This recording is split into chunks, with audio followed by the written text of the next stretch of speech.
សូទៅប្រថ្លៃពូកែក្បន់ម្លេលើកលែងទុំអោច្រើនដងបងខំប្រឹងសាវ៉ា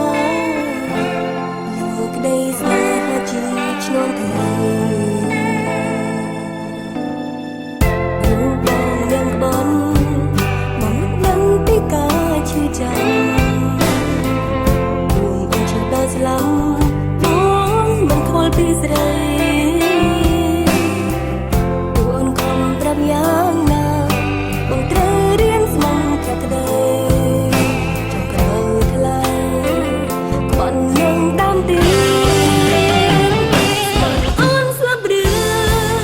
ទើបក្បន់មិនជឿយ៉ាងនេះពីរនឹងមិនតែជួបរំសាវ៉ា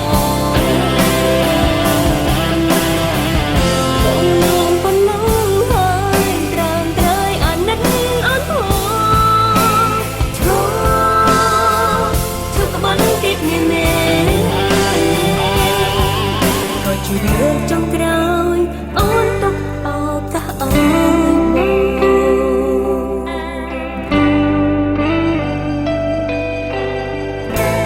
ឈឺចាំខ្លាំងព្រោះជឿ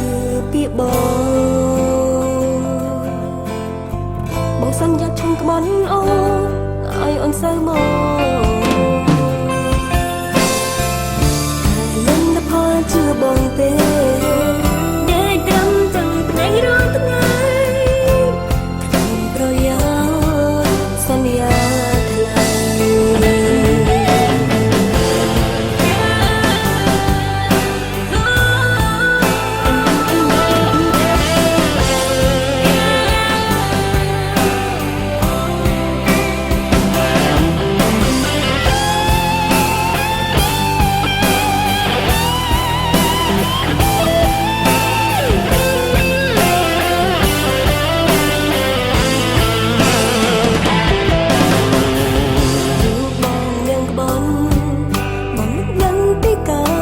ចាំ